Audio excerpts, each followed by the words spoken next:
Hello friends, आप सभी का अपने एचडीएस ट्यूटोरियल पर स्वागत है।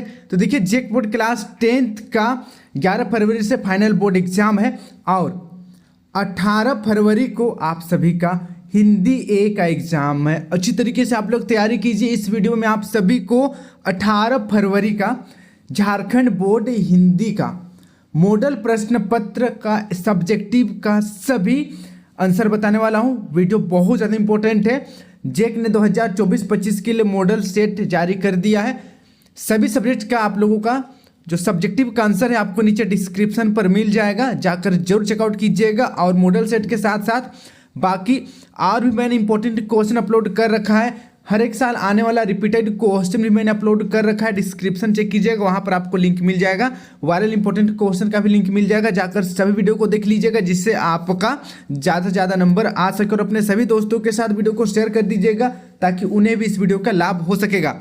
आप सभी इस बोर्ड एग्जाम 2025 में कितना का टारगेट लिए हैं, कितना नंबर का टारगेट लिए हैं, कितना परसेंट का टारगेट लिए हैं, नीचे कमेंट करना मत भूलिएगा, जिससे बाकियों को पता चले कि कौन कौन कितना कितना टारगेट ले रहा है। ठीक है, आप सभी को 99 का टारगेट लेना है, 99 का टारगेट लेना है, स्टेट टॉपर बनने का टारगेट लेना है। ठीक है, और मैं जितना वीडियो अपलोड कर रहा हूँ सबको देखिएगा, आपका प्रिपरेशन अच्छा हो जाएगा। तो चलिए, इस वीडियो में मैं आप लोगों को सब्जेक्टिव मॉडल क्वेश्चन का आंसर बताने वाला हूँ। ठीक है, सभी क्वेश्चन इंपॉर्टेंट है, बहुत इंपॉर्टेंट है, इसलिए पूरा रट्टा मार लेना है आपको। देखिए, सब्जेक्टिव 31 नंबर से स्टार्ट होता है। 31 नंबर का क्वेश्चन देखिए, उद्धव के व्यवहार की तुलना किससे की गई है? उद्धव के व्यवहार की तुलना किससे की गई है? तो चलिए इसका हम लोग आंसर देखते हैं। तो इसका उत्तर आपको इस प्रकार लिखना है। देखिए, उद्धव के व्यवहार की तुलना निम्नलिखित से की गई है। क नंबर देखिए, कमल के पत्तों से, जो जल में रहकर भी उससे प्रभावित नहीं होते।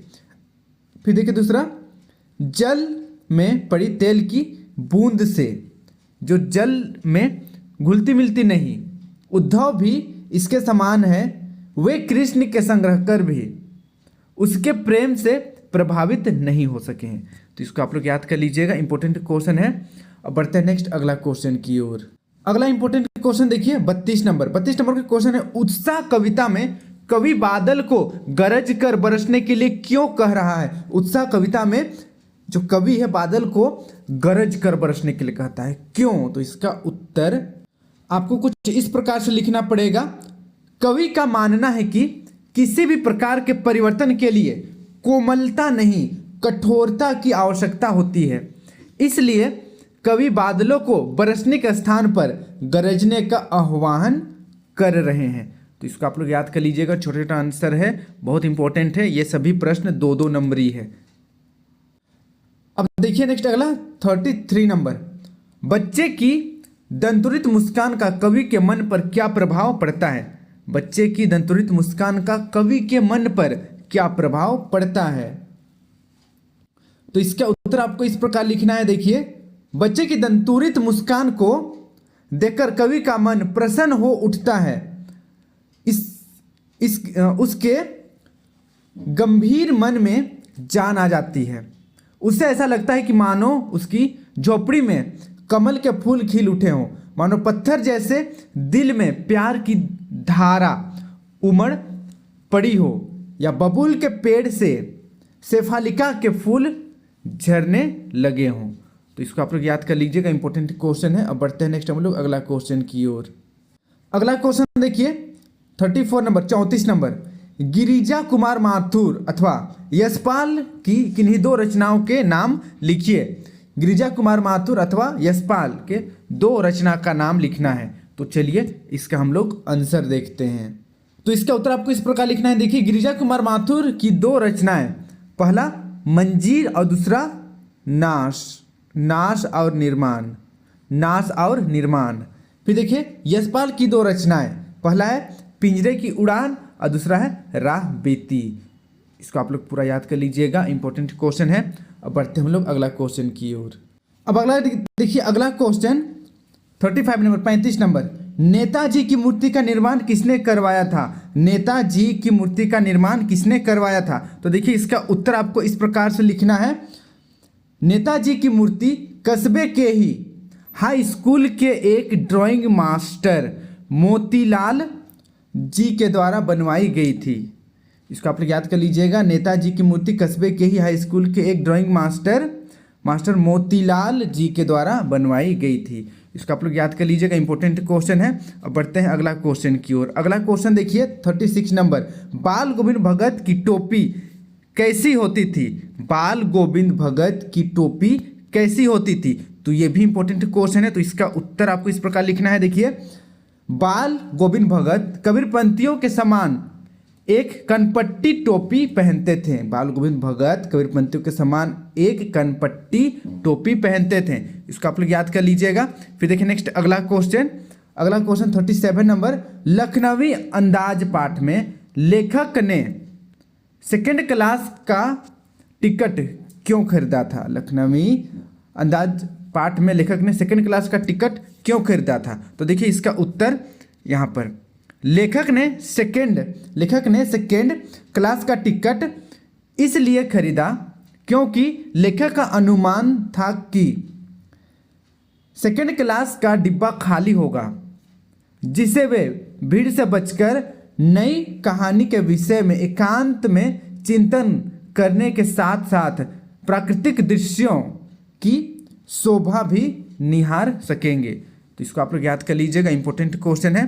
फिर देखिए नेक्स्ट अगला क्वेश्चन 38 नंबर का क्वेश्चन है, परिमल क्या है? बताइए परिमल क्या है? इंपॉर्टेंट क्वेश्चन है। तो इसका उत्तर आपको इस प्रकार लिखना है। देखिए, परिमल एक साहित्यिक संस्था है। इसकी शुरुआत इलाहाबाद से हुई। आरंभ में इलाहाबाद के साहित्यिक मित्र इसके सदस्य थे। वे आपस में हिंदी कविता, कहानी, उपन्यास, नाटक आदि पर साहित्यिक गोष्ठियां किया करते थे। धीरे धीरे वे गोष्ठियां अखिल भारतीय स्तर की होती चली गई। तो इसको आप लोग याद कर लीजिएगा, इंपॉर्टेंट क्वेश्चन है। फिर देखिए नेक्स्ट अगला क्वेश्चन 39 नंबर स्टार्ट होता है लघु उत्तरीय प्रश्न से। 3 नंबरी प्रश्न, किन्हीं 6 प्रश्नों का उत्तर देना है। लेकिन यहाँ पर हम लोग सभी प्रश्न देखेंगे, क्योंकि ये तो एग्जाम नहीं है, तो आप लोगों का प्रैक्टिस हो रहा है, इसलिए सभी क्वेश्चन को याद कर लेना है आप लोगों को, ठीक है। लेकिन एग्जाम में कोई 6 प्रश्न ही सोल्व करना है। देखिए 39 नंबर, मर्यादा ना लही के माध्यम से कौन सी मर्यादा रहने की बात की गई है? मर्यादा ना लही के माध्यम से कौन सी मर्यादा रहने की बात कही गई है? तो देखिए इसका उत्तर आपको इस प्रकार लिखना है। देखिए, प्रेम की यही मर्यादा है कि प्रेम और प्रेमिका दोनों प्रेम को निभाएं। वे प्रेम की सच्ची भावना को समझे और उसकी मर्यादा की रक्षा करें, परंतु गोपियों से प्रेम निभाने के बजाय उनके लिए नीरस योग संदेश भेज दिया, जो कि एक छलावा था, भटकाव था। इसी छल को गोपियों ने मर्यादा का उल्लंघन कहा है। तो इसको आप लोग याद कर लीजिएगा, इंपॉर्टेंट क्वेश्चन है। अब बढ़ते हैं नेक्स्ट अगला क्वेश्चन की ओर। 40 नंबर का क्वेश्चन देखिए, आपके विचार से माँ ने ऐसा क्यों कहा कि लड़की होना पर लड़की जैसा मत दिखाई देना? आपके विचार से माँ ने ऐसा क्यों कहा होगा कि लड़की होना लेकिन लड़की जैसे दिखाई मत देना? तो इसका उत्तर आपको कुछ इस प्रकार से लिखना है। देखिए यहाँ पर, माँ चाहती है कि उसकी लड़की स्वभाव से सरल, भोली और कोमल बनी रहे। वह दुनियादारों जैसा स्वार्थी लालच, यहाँ पर लालच होना चाहिए, ठीक है, स्वार्थी लालच और झगड़ालू ना बने, परंतु साथ ही वह उसे शोषण से भी बचाना चाहती है। वह चाहती है कि उसके ससुराल वाले उसकी सरलता का गलत फायदा न उठाएं, उस पर अत्याचार ना करें। इसीलिए वह कहती है कि उसकी लड़की तो बने किंतु लड़की जैसा दिखाई ना दे। तो इसको आप लोग याद कर लीजिएगा, इंपॉर्टेंट क्वेश्चन है। अब बढ़ते हैं अगला क्वेश्चन की ओर। अगला क्वेश्चन देखिए 41 नंबर का क्वेश्चन है, संगतकार के माध्यम से कवि किस प्रकार के व्यक्तियों की ओर संकेत करना चाह रहा है? संगतकार के माध्यम से कवि किस प्रकार के व्यक्तियों की ओर संकेत करना चाह रहा है। तो इसका उत्तर देखिए, इसका उत्तर कुछ इस प्रकार से आपको लिखना पड़ेगा। संगतकार के माध्यम से कवि किसी भी कार्य अथवा कला में लगे सहायक कर्मचारियों और कलाकारों की ओर संकेत कर रहा है। वे सहायक कलाकार स्वयं को महत्व न देकर मुख्य कलाकार और मुख्य व्यक्ति के महत्व को बढ़ाने में अपनी शक्ति लगा देते हैं। तो इसको आप लोग याद कर लीजिएगा, बहुत इंपॉर्टेंट क्वेश्चन है, ये क्वेश्चन बहुत बार एग्जाम में आ चुका है। अब बढ़ते हैं नेक्स्ट अगला क्वेश्चन की ओर। अगला क्वेश्चन देखिए 42 नंबर। सेनानी ना होते हुए भी चश्मे वाले को लोग कैप्टन क्यों कहते थे? जल्दी बताइए, सेनानी ना होते हुए भी चश्मे वाले को लोग कैप्टन क्यों कहते थे? इंपॉर्टेंट क्वेश्चन है, ये रिपीट हुआ है क्वेश्चन। चलिए, तो इसका उत्तर आपको कुछ इस प्रकार से लिखना है। देखिए 42 नंबर का आंसर, चश्मे वाला कभी सेनानी नहीं रहा। वह तन से बहुत बूढ़ा और मरियल सा था, परंतु उसके मन में देशभक्ति की भावना प्रबल थी। वह सुभाष चंद्र का सम्मान करता था। वह सुभाष की बिना चश्मे वाली मूर्ति को देखकर आहत था, इसलिए अपनी ओर से एक चश्मा नेताजी की मूर्ति पर अवश्य लगाता था। उसकी इसी भावना को देखकर ही लोगों ने उसे सुभाष चंद्र बोस का साथी या सेना का कैप्टन कहकर सम्मान दिया। तो इसको आप लोग याद कर लीजिएगा, छोटा छोटा आंसर है, बहुत इजी है, पूरा याद कर लीजिएगा।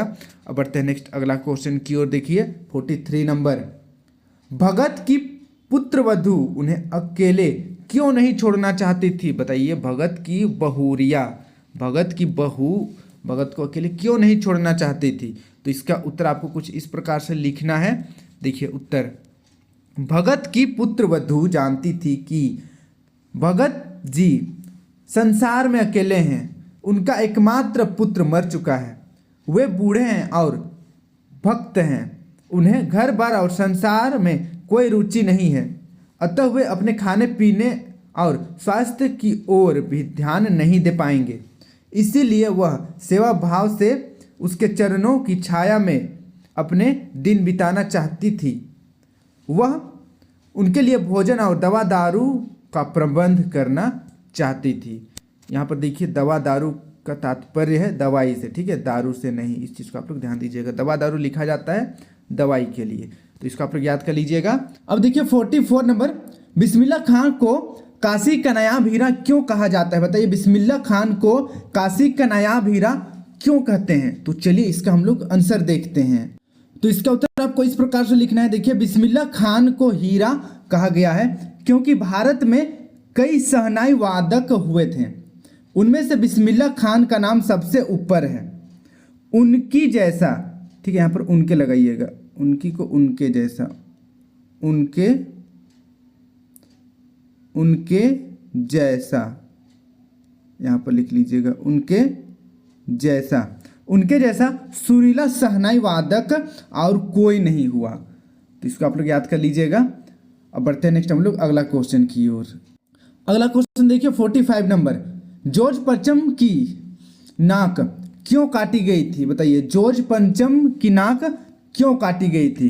तो चलिए इसका हम लोग उत्तर देखते हैं। देखिए यहाँ पर जॉर्ज पंचम की नाक की बात की जाए तो पाठ में जॉर्ज पंचम की नाक काटने वाली किसी भी व्यक्ति का स्पष्ट संकेत नहीं मिलता, लेकिन पाठ के घटनाक्रम से आभास होता है कि किसी भारतीय देशभक्त व्यक्ति ने जॉर्ज पंचम की नाक काटी थी। अब देखिए क्यों काटी थी। जॉर्ज पंचम एक विदेशी अंग्रेज था। उसने भारतीयों पर अनेक अत्याचार किए थे। किसी भारतीय देशभक्त ने अपने ऊपर किए गए अत्याचार का बदला लेने के लिए जॉर्ज पंचम का नाक काटी होगी। तो इसको आप लोग याद कर लीजिएगा। जॉर्ज पंचम का नाक क्यों काटा गया था? अत्याचार का बदला लेने के लिए। तो इसको आप लोग याद कर लीजिएगा। अब बढ़ते हैं हम लोग अगला क्वेश्चन। देखिए अगला क्वेश्चन है 46 नंबर। गंतोक को मेहनतकश बादशाहों का शहर क्यों कहा जाता है? बताइए, गंतोक को मेहनतकश बादशाहों का शहर क्यों कहते हैं? तो चलिए इसका हम लोग उत्तर देखते हैं। इसका उत्तर आपको कुछ इस प्रकार से लिखना है। मेहनतकश का अर्थ है कड़ी मेहनत करने वाले। बादशाह का अर्थ है मन की मर्जी के मालिक, मन की मर्जी के मालिक। गंतोक एक पर्वतीय स्थल है। पर्वतीय क्षेत्र होने के नाते यहाँ स्थितियाँ बड़ी कठिन है। अपनी ज़रूरतें पूरी करने के लिए लोगों को कड़ी मेहनत करनी पड़ती है। यहाँ के लोग इस मेहनत से घबराते नहीं और ऐसी कठिनाइयों के बीच भी मस्त रहते हैं। इसलिए गंतोक को मेहनतकश बादशाहों का शहर कहा गया है। तो इसको आप लोग याद कर लीजिएगा, इंपॉर्टेंट क्वेश्चन है। अब बढ़ते हैं नेक्स्ट हम लोग अगला क्वेश्चन की ओर। खंड घ, देखिए दीर्घ उत्तरीय प्रश्न।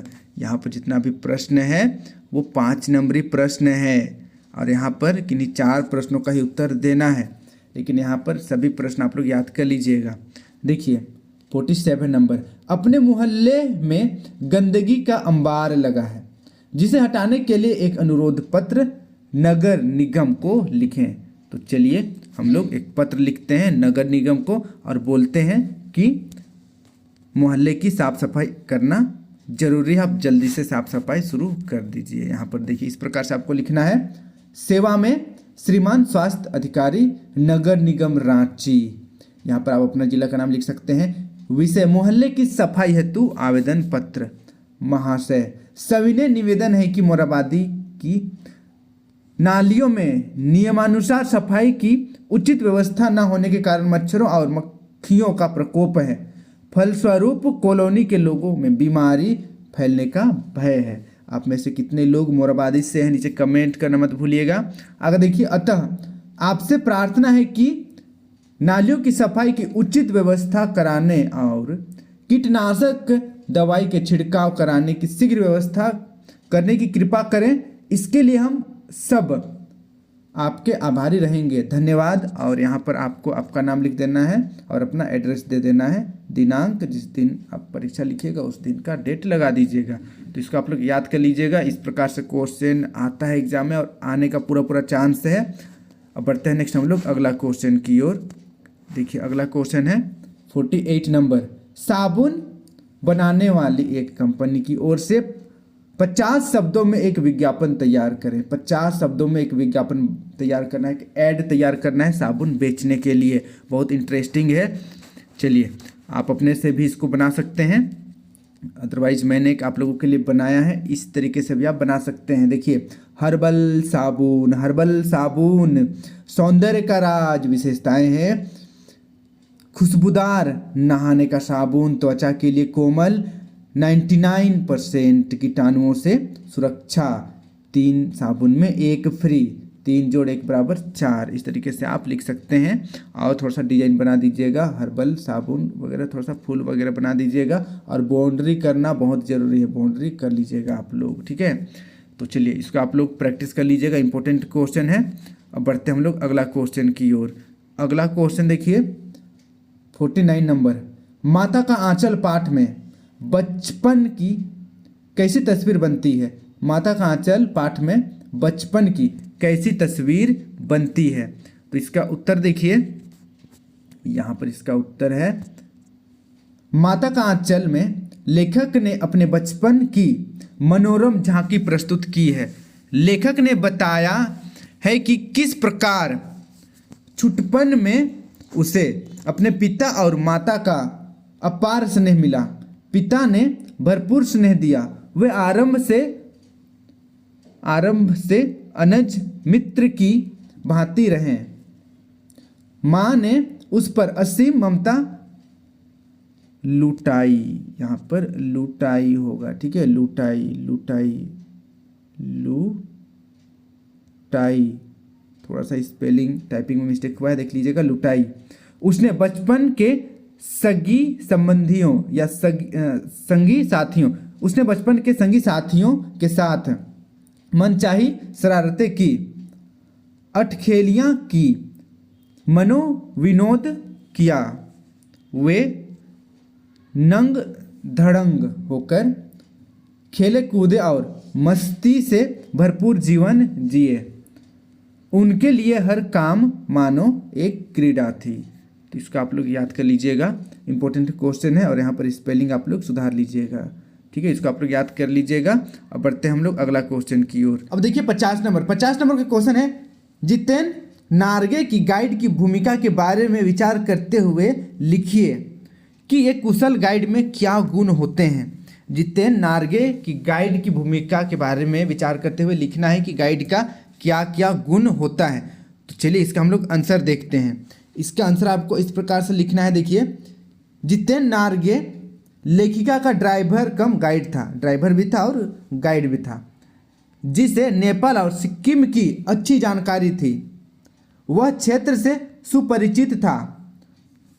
उसमें प्रायः गाइड होने के वे सभी गुण थे जो एक कुशल गाइड में होते हैं। देखिए, एक कुशल गाइड के निम्नलिखित गुण होते हैं। पहला, एक कुशल गाइड को अपने स्थान की पूर्ण जानकारी होनी चाहिए, जैसे वहाँ की भौगोलिक, आर्थिक, मौसम तथा वहाँ के लोगों के जीवन की भी वह नार्गे में सम्यक रूप से थी। फिर देखिए दूसरा, वह गाइड होने के साथ साथ वह ड्राइवर भी था।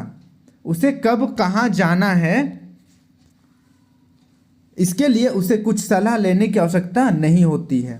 फिर देखिए तीसरा, गाइड में सैलानियों को प्रभावित करने की रोचक शैली होनी चाहिए जो उसमें थी।